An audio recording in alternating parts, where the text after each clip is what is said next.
On today's Locked On Warriors, still nothing revolving a real signing for Golden State, but there is a name picking up some steam, and it's a name that I really like. We're going to break down Malcolm Brogdon on today's show. You are Locked On Warriors, your daily Golden State Warriors podcast. What are they going to say now? Part of the Locked On Podcast Network, your team every day.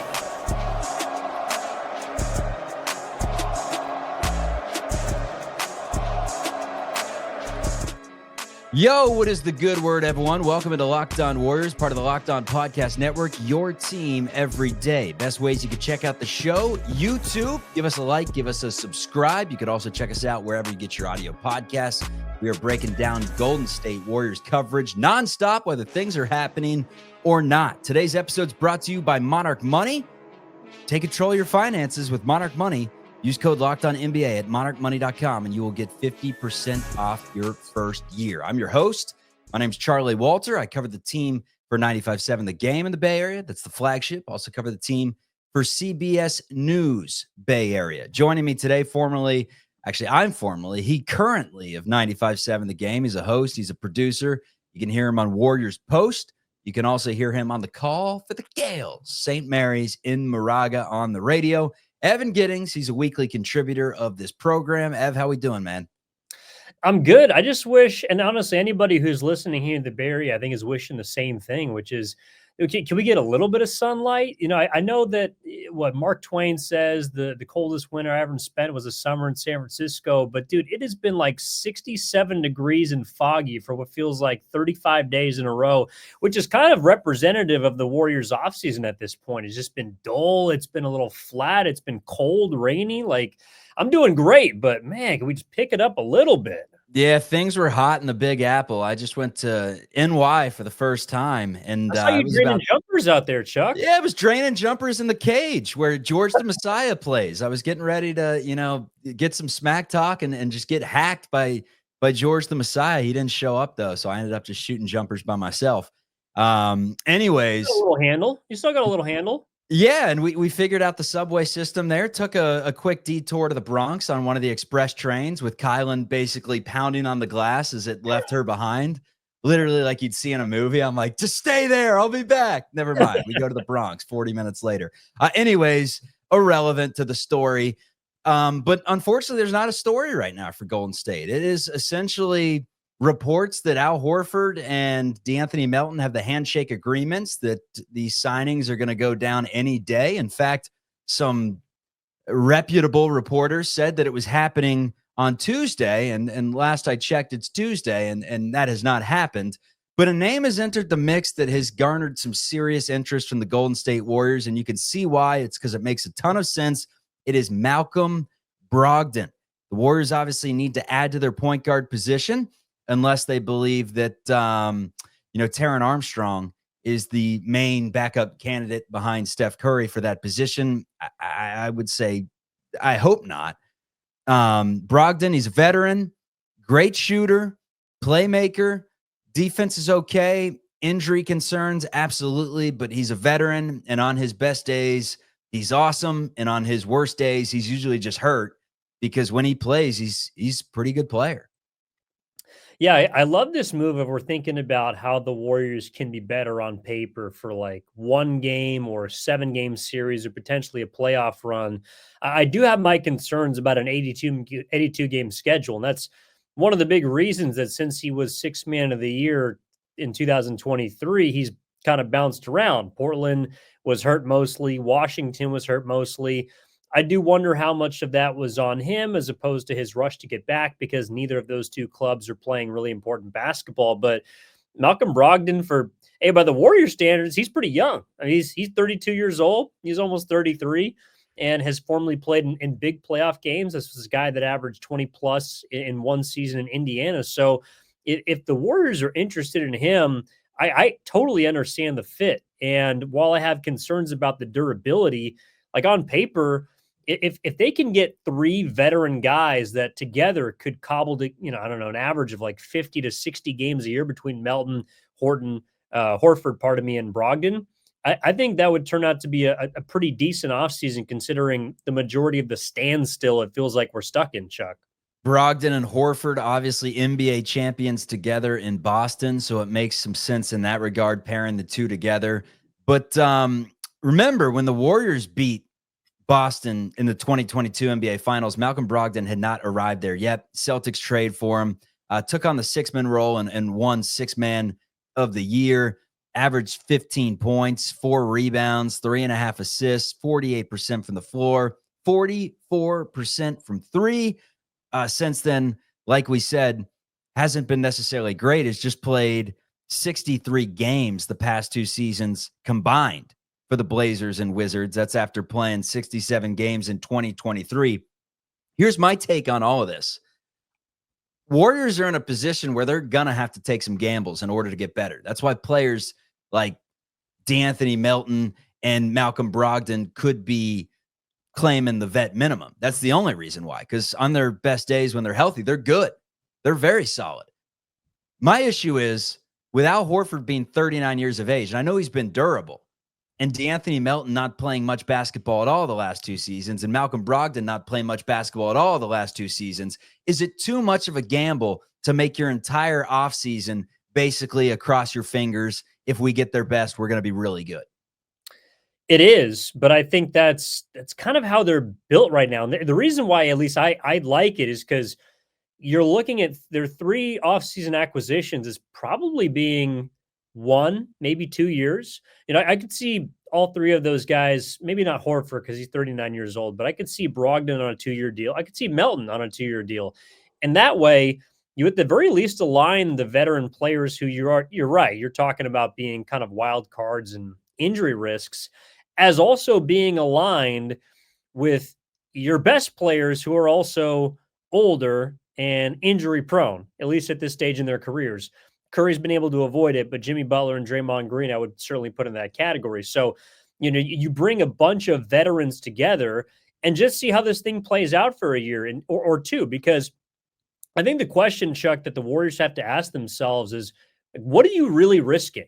Like, what are you risking by bringing in old, potentially frail players who are certainly capable if they're on the floor and if they're healthy? But if not, then you're looking at what? A season which is going to be 3 years down the line anyways, after all these guys are beyond their primes or out of their competitive stage of their careers. Like, I don't think the Warriors are risking anything by bringing on Brogdon, Horford, and Melton on short-term contracts and trying to see if they, combined with Steph Curry and Draymond and Jimmy, can get something done. And that's really what they've been resigned to at this point. So while a lot of fans might not be happy about seeing, you know, this sort of senior home being put together at Chase Center, I do think that that's kind of the best case scenario at this point. Kind of low risk, high reward. Now it's very high risk in the sense that, you see someone on the street there giving a little golf wave. Oh yeah. I mean, just, you know, people, fans of the show, they love Locked On Warriors, Chuck. Love it. But it's like the high risk in signing them because they don't play very much, and one of those 3 players, and Al Horford is 39 years of age. But it's low risk in regards to the contracts that they're going to be paid, especially Melton and Brogdon coming off back-to-back seasons that were filled with injuries. You're paying them essentially nothing, and if it strikes gold, and remember, 2022, NBA champion Golden State Warriors, they struck gold. It was the Otto Porters of the world. It was the Gary Paytons. It was these signings that all came together and made sense on paper. And it was more than just on paper. It was on the floor, too. They were able to stay healthy and play together, and it just worked. Those are the types of signings that can help the Warriors win some serious games this year. And what other choice they have? That's what we're going to discuss coming up on Locked On Warriors. Do they have any other choice but to take some good players that may be damaged goods for different reasons? That's coming up. Ever wish managing your money felt easier? With Monarch Money, it can. Whether you're growing your savings or planning a big purchase, Monarch puts you in the driver's seat. It's like having your own personal CFO, giving you full visibility and control over your finances. Monarch Money is more than just a budgeting app. It's a complete financial command center. You can track all your accounts, investments, and spending in one place.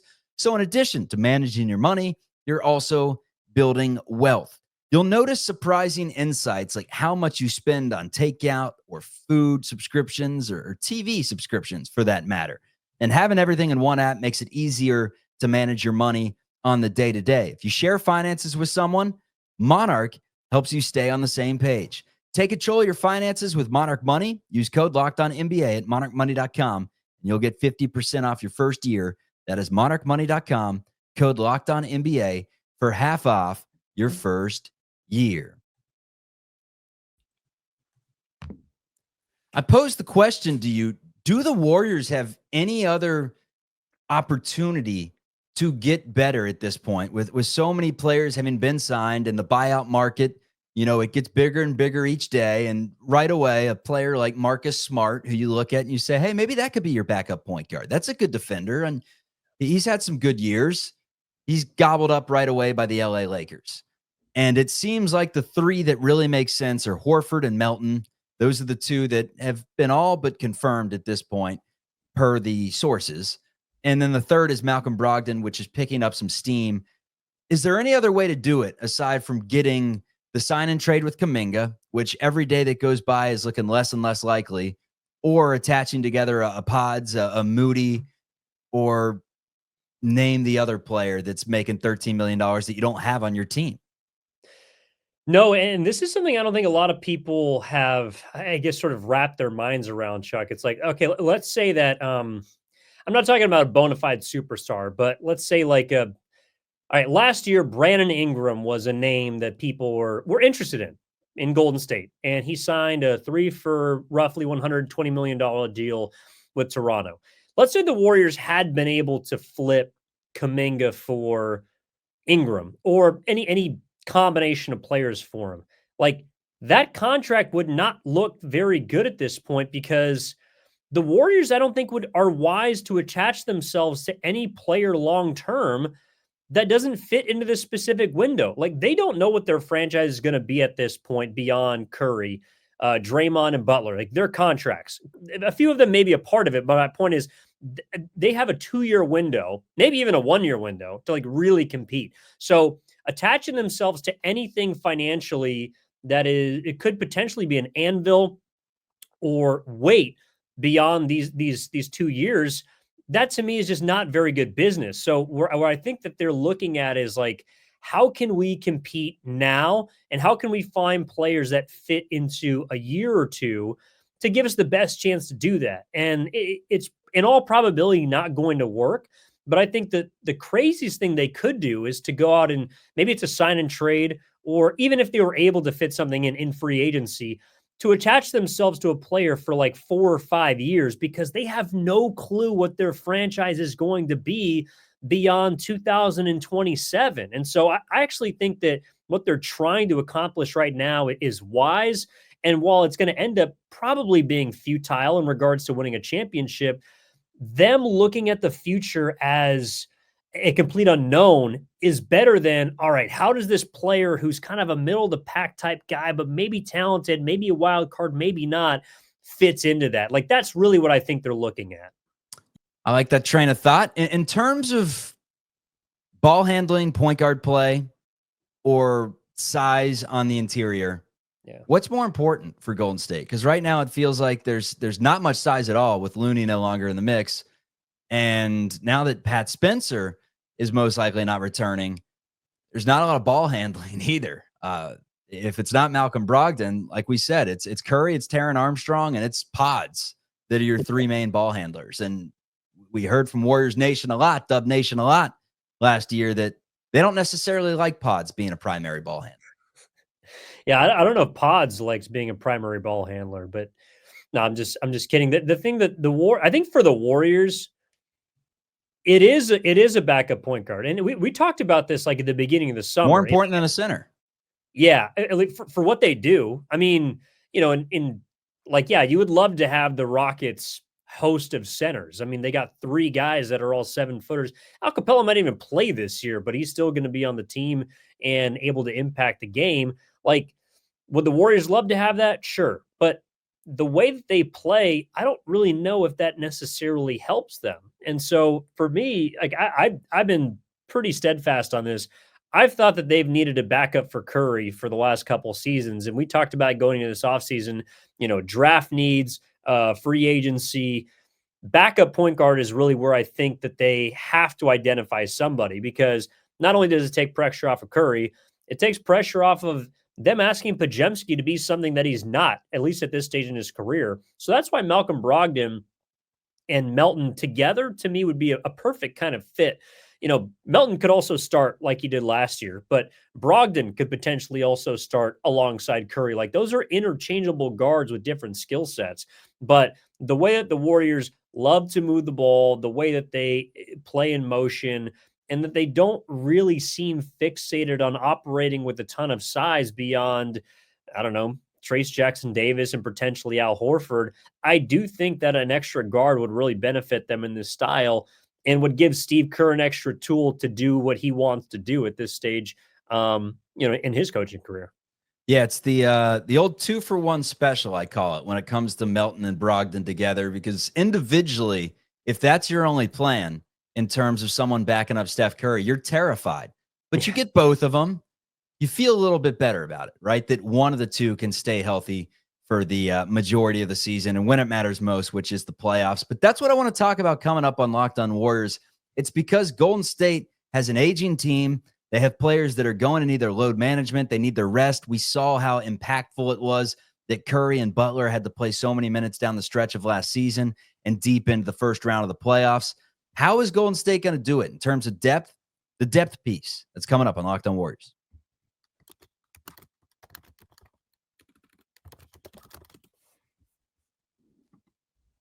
So how do you feel about the strength in numbers depth piece with the Dubs right now? Because we went into last season with what?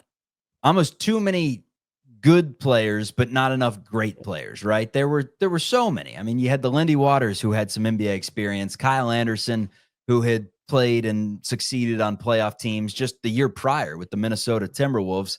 You bring in Buddy Hield, the list goes on and on of guys that we thought could really contribute. Andrew Wiggins, unfortunately, or I guess fortunately in this regard, you get rid of most of those guys to bring in just one lone player in Jimmy Butler. Out the door goes Kevon Looney, and you haven't added anything in right now in terms of someone that can contribute aside from Will Richard, and probably just Will Richard for that matter.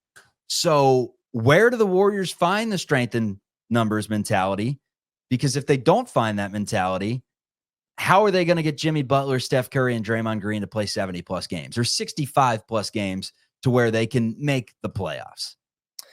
Yeah, I think the question they have to ask is, like, what our finishing lineup is. So what is the Warriors finishing lineup? Because we saw so many combinations throughout last season and even in the playoffs. It's like, I was just looking up, all right, who did they play against Houston, which was their longest series? Minnesota, you can kind of throw out because of Curry, so you're seeing a lot of stuff. But like against Houston, they had 2 different starting lineup combinations. They had 3 different closing lineup combinations. Like, that's all based on the situation of the game. But for me, that's also a lot to put on the shoulders of the head coach to try and read and react during individual games. So to me, figuring out what their finishing lineup is going to be the most important part. And to me, having extra veteran players can only add in that assessment. Yes, you got to get through 82. And that's where, pretty much to me, Chuck, you're kind of relying on Moses Moody and Brandon Pajemski to take a leap. Kuminga may be here. He may not be here. I'm assuming at some point they trade him, whether it's this summer or sometime during the season. So really, your young guys, Post, you could throw in there, I guess, too. They're going to have to take a step forward because they'll play a bulk of minutes. But once you get into those big games, like, who are your finishing 5? And at this point, you're looking at Curry. You're looking at some combination of Pods, Melton, and Brogdon. You're looking at Moody, Jimmy, and Draymond. That at least I have 4 guys or 3 guys that I trust in those spots. But if Moody regresses or isn't himself, then that's an extra position. And it's like, that's where I think that veterans do come into play, because if Kerr has at least enough confidence to look at, all right, Brogdon's played playoff games before. Al Horford has played in championship games and won a title. Like, those guys are at least giving you some confidence that if you throw them out there in clutch time of a big game, you got a better chance than not to come away with it, assuming that Steph is himself. So that's kind of where I'm at in regards to that question. Here's some good news in terms of Moses Moody, because we found out recently, we knew he was injured. He had already gotten the UCL surgery on his right thumb, but he basically said he did it in March when they were playing against the Bucks. And the last 2 to 3 months of the season, it was like I couldn't palm the ball. Every time I'd catch the ball, it would hurt. And the numbers back that up, because in his first 16 consecutive games as a starter, he shot at 48% for the field, 40% from distance. After the injury, they dipped to 38% overall and 31% from three. Remember, Podziemski was hurt as well. Podziemski had some really good months until the playoffs, and he finished the season strong with 28 points in the final playoff game against the Wolves in Game 5. So all things considered, if those two do make a drastic leap and you get good buddy more than bad buddy, and you have Steph, Jimmy, and Draymond, and you have, let's say, Al Horford's on the team, and DeAnthony Melton and Malcolm Brogdon, you're looking at 9 right there, not including Quentin Post and Guy Santos and Jonathan Kuminga, for that matter.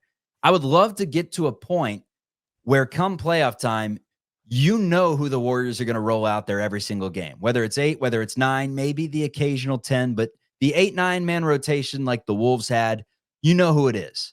You knew Minnesota wasn't rolling out Luka Garza. You couldn't say the same about Golden State bringing out Post or bringing out Santos or bringing out Pat Spencer for that regard. That is what I want to get to the point where there's 8 or 9 guys that are clearly so much better than the final 2 on the bench that Steve Kerr has no other option than to roll with his best players instead of trying to tinkering things and being the mad scientist and really bringing that strength and numbers approach that's worked a lot in the past. But I do think that it's time to just evolve and look at the best teams that are winning come playoff time. They have a set rotation, it feels like. Tell me I'm wrong. No, I don't think you are. I do think it's as much about the coach as it is about the chemistry of the players. Like, I do believe that the teams that are of the elite, they've played so much in crunch time with each other and have been in the trenches. And I know that, all right, look, Curry's played with Draymond a lot, and it's like, but every team is different. So having those 5 guys on the floor together multiple times, it just gives you a better idea of what to expect from your teammates. And I do think the Warriors lacked a little bit of consistency in that regard where, all right, this game, Moody might be good, a good option down the stretch, but Steph might not rely on him to hit a big shot. All right, so then we get Jimmy in the well, you know that you can trust Jimmy. You know you can trust Draymond, and Curry feels comfortable playing with those guys. But who does Curry believe? Buddy Hield might have been his favorite friend come playoff time because of what he did against Houston at the end of that series. But it's like Buddy Hield should not be starting in a perfect world in Game 7 of a playoff series. He did a great job, and all respect to him. But I don't know if anybody foresaw Buddy Hield having 30 points, nevertheless his own team. So the Warriors, I think, through 82 games, experimentation is always going to happen. You're going to have to adapt. You're going to have to roll with injuries, players going through hot stretches, cold stretches. But building a level of trust among starting, yes, but primarily the finishing 5, that to me is something that we haven't seen from the Warriors. I would honestly say even back to the 2022 season, because after that in 2023, you had the Wiggins absence for all good reasons. In 2024, you dealt with Draymond going through a lot of different suspensions. Chris Paul, who was on that team, who finished some games, dealt with injuries. Like last season, because of trades and roster reconstruction, you didn't have consistency. And so that's another thing that I'm looking for, Chuck, is can the Warriors build over a 4 to 5 month period enough consistency with their roster for you and I, along with the fans, to know who to expect in the second, the third, and the fourth quarter? Because it felt like it was like a shuffling of the deck every other week. That's why I love a player like Santos in the regular season. He's just someone that I feel like is going to play 82 or be available 82. May not play in 82, but he's going to be available for you. I think Will Richard could be one of those guys as well if he's on the roster come opening night. Quentin Post is someone that maybe come playoff time, you trust Al Horford if he's on the team and he's healthy a little bit more than QP at this stage in QP's career, but he's an option. I want that mentality of you can roll 11 or 12 out there to begin the season, But come March, come April, there's a pecking order. There's a clear pecking order, and it has not been that way last couple seasons, and definitely not a season ago where it just felt like, Moody was good for 31 night, and then the next night he may not play a single minute and may have an ice pack on his knee on the bench, and you don't see much of him. One night it's 15 from Podziemski, the next it's 35 minutes from Podziemski, 15 from Hield, 32 minutes from Hield. Just felt like it was all over the place. And QP is someone to point at specifically because there were games where he was starting. There were games that he was getting maybe not DMPs, but just a few minutes here and there to add in some offensive punch. So that is something that I want to see, just a clear pecking order come playoff time. But the depth piece of it, the Warriors do have a lot of players that I think you can count on during the regular season if a combination of Jimmy, Steph, and Draymond are healthy, because once, one of those guys goes down with injury, it's a completely different story. Slowest time of the season, Giddings, truly. Is there anything else in Warriors land that we have not touched on today that isn't some sort of Siegel bomb or hypothetical? Yeah, I mean, basically, it's been the Kyle Anderson of off seasons, right? It's been slow motion. It's been we're waiting for something to happen. And Terry Stotts. That's right. Yeah, I mean, Terry Stotts. I thought this is kind of an aside, but Terry Stotts declined the position on Mike Brown's staff in New York as an assistant coach, and I think that's good for a couple reasons. Stotts is someone that if he is unhappy, he will voice his displeasures. Like, this was a guy who left mid-season a Milwaukee Bucks team when they were 30-13 because he did not see eye to eye with Adrian Griffin. So I do think that having some consistency on the coaching staff is a good deal. Obviously, the Warriors lost Kenny Atkinson a couple of years ago. So I think this will probably be the first coaching staff in 3 years that's all the way back, just because Mike Brown left, then Atkinson. The 2023 team might have had a full staff, but I think you can only have, better results. Again, we're talking about consistency. The coaching staff does apply to that as well. So, I thought it was interesting. And also the fact that Terry Stotts, who's been a former head coach, has enough faith to not jump ship for, quite honestly, a better situation. Like the Knicks are in a better spot than the Warriors are, in my opinion. So I thought that was worth noting. Yeah, last wrinkle that I have for you, it's that the Warriors kind of return everyone, it feels like. It's going to be a team that has a lot of similarities from a season ago. They built a lot of cohesion. The locker room was great per Steve Kerr. And you look at other teams and how towards the bottom of their rosters, I mean, you look at the Lakers and in the last week or two, they add in, DeAndre Ayton, and they add in Smart, and the list goes on and on of teams that have added in players near the bottom of the roster. But the Warriors, it feels like top 6-7 guys as of right now, and even some of their bottom 3-4 rotational players, it's continuity from a season ago, which nowadays, do you like that? Yeah, I mean, the Warriors were also in a good position last year. The Lakers, with all due respect, got bounced pretty handedly in the first round by Minnesota, a team that the Warriors, and I think a lot of people like you and I, Chuck, feel like they were a Steph Curry away from beating. So, to me, the Lakers kind of had to make some roster changes. They're also going through a bunch of crap with their ownership and moving on from being LeBron's team to Doncic's team. The Warriors, I think, have a better idea of what, like, their identity and who they are. So, to me, it, like, in an active off season, yes, it sucks, and we would love to see them get better. But I think it's also an indication that, for better or for worse, they don't feel like they're that far away. Like, you wholesale change your roster when you think that things need to be undone. Like the Warriors last offseason, they made a bunch of big changes.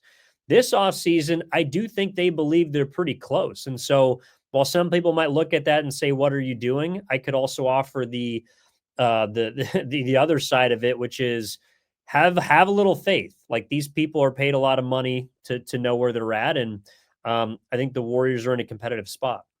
They go into camp very familiar with one another, which is never a bad thing. Evan Giddings, you can hear him on 95.7 The Game. This is Locked On Warriors. We're free and available wherever you get your audio podcast. Check us out on YouTube. Leave a like on the way out. Peace, everyone.